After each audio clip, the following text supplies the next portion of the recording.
इंदौर के दशहरा मैदान पर कृष्ण जन्मोत्सव कार्यक्रम में मध्य प्रदेश के मुख्यमंत्री डॉक्टर मोहन यादव शामिल हुए।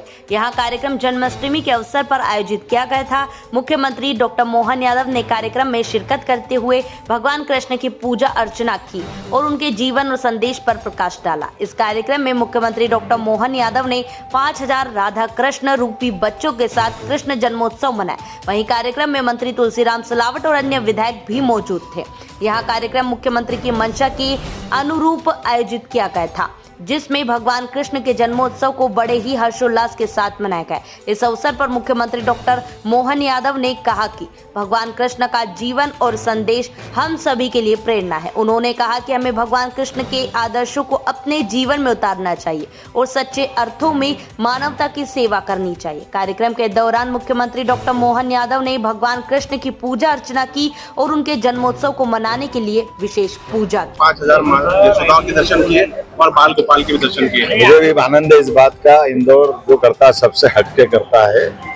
हर घर कन्हैया, हर माँ यशोदा, ये इस अभियान के अंतर्गत इंदौर ने आज जन्माष्टमी मनाने का ये जो तरीका दिया है, ये कई लोगों को प्रेरणा देगा। मेरी अपनी ओर से सबको बधाई। और भगवान कृष्ण का जन्म कल जन्मोत्सव है। मैं अग्रिम रूप से सभी प्रदेशवासी देशवासियों को, सनातन धर्मावलंबियों को बधाई देना चाहूँगा और उम्मीद करता हूँ कि इस गौरवशाली इतिहास को हम सब पुनः स्मरण करेंगे और भगवान कृष्ण के विविध पक्षों में छिपे हुए संदेशों को पकड़ करके अपने जीवन में उनको धारण करेंगे। मेरी अपनी ओर से आज मैं स्वयं इसमें शामिल हुआ। मैंने सबको बधाई दी। हम सब ने उस आनंद में सराबोर हुआ, एहसास किया। एक और मन की बात कार्यक्रम में मैं शामिल हुआ और आज मन की बात में माननीय प्रधानमंत्री ने झाबुआ में जो स्वच्छता के आधार पर एक बगीचा वहाँ के हमारे स्थानीय सफाई बंधुओं ने या बाकी मित्रों ने बनाया, उसकी बधाई दी। बहुत उत्कृष्ट कलाकृति थी और सुंदर कल्पना थी। मैं भी अपनी ओर से बधाई देता हूँ। माननीय प्रधानमंत्री का आभार मानता हूँ जिन्होंने ये मौका हमको दिया कि प्रदेश की अच्छी प्रतिभा को सबके सामने लाए।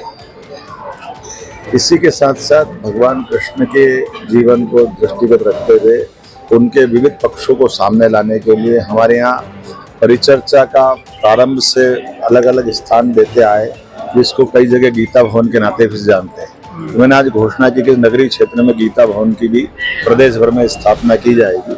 हमारे नगरीय निकाय इसको बनाएंगे, सरकार पैसा देगी, ताकि अलग अलग प्रकार के हमारे सभी विद्वान उस पर समय समय पे उसका उपयोग ले सके।